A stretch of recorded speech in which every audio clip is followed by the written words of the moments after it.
janganlah sombong kepadaku, anakku.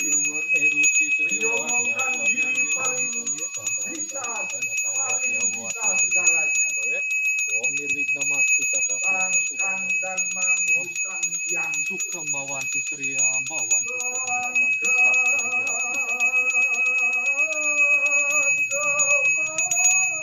Datuan kalau kita lihat dari asal katanya kan berarti datu. Nah, datuan itu berarti tempatnya seorang datu. Bisa berupa tempat tinggal, bisa berupa dia adalah suatu tempat di mana berkumpulnya para datu. Bisa juga dia adalah tempat di mana datu-datu itu dibentuk. Jadi di sini kuncinya adalah bagaimana di satu tempat itu ada kehadiran seorang datu atau lebih dari satu orang datu. Itulah yang disebut dengan kedatuan.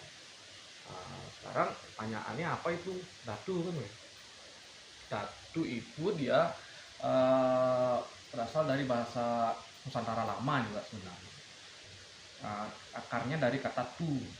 Jadi pada masa lalu leluhur kita itu menyebut sisi keilahian yang meliputi segalanya, yang tidak terdefinisikan, yang menjadi sumber segala kehidupan alam semesta itu disebut oleh mereka dengan kata tu.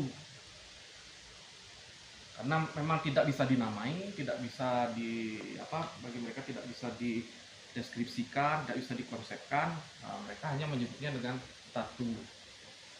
Nah, sehingga sosok pribadi yang bisa menghadirkan dan mengekspresikan tu-nya itu dalam kehidupannya, nah itulah dia dihormati sebagai sang datu. Da itu kan ya dia sufiks ataupun awalan penghormatan untuk menyatakan adanya kehadiran tu pada diri atau sosok seorang itu. Nah, kedatuan inilah tempat dari sang datu. Ketika kita menyatakan adanya kehadiran tu, tentunya ada ekspresi lahiriahnya. Nah, ekspresi lahiriah ini ataupun sesuatu yang bisa dipersepsi oleh masyarakat, dirasakan oleh masyarakat, itulah diistilahkan dengan kata hayu. Hayu itu indah, mulia, luhur kan gitu. Dan yang paling penting adalah bermanfaat bagi kehidupan mereka. Ketika dalam kehidupan sehari-hari masyarakat atau siapa saja merasakan bahwa ada manfaat yang bisa meningkatkan kualitas kehidupan mereka, baik secara spiritual maupun material gitu. Nah, itulah masyarakat merasakan itu sebagai suatu hayu, dan hayu inilah yang dirasakan sebagai tanda ciri kehadiran seorang datu. Melalui hayu itulah dikenal apakah sosok itu adalah seorang datu atau bukan.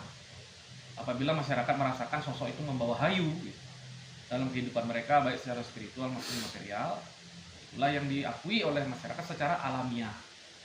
Jadi tidak karena dia melalui penabisan, apakah melalui keturunan, atau melalui kesepakatan saja gitu.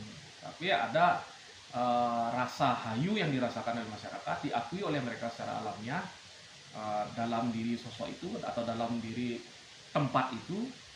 Nah, itulah yang disebut dengan datu dan kedatuannya. Boleh kita bilang salah satu cirinya sebuah kedatuan, dia menjadi pusat informasi, pusat ajaran, pusat dari sebuah ilmu pengetahuan sebenarnya. Konsepnya kita memberikan hayu itu kan nanti yang merasakan kan masyarakat sendiri, sehingga justru bukan saja oleh begitu, mereka lah yang harusnya datang. Kemudian apabila mereka merasakan hayu itu dalam hidupnya setelah datang ke kedatuan, nah justru mereka lah yang paling berhak menyebut tempat itu kedatuan. Bukan justru yang ada di dalam, justru mereka yang datang dari luar itulah yang berhak menamai ataupun menyebut itu sebagai kedatuan. Gitu.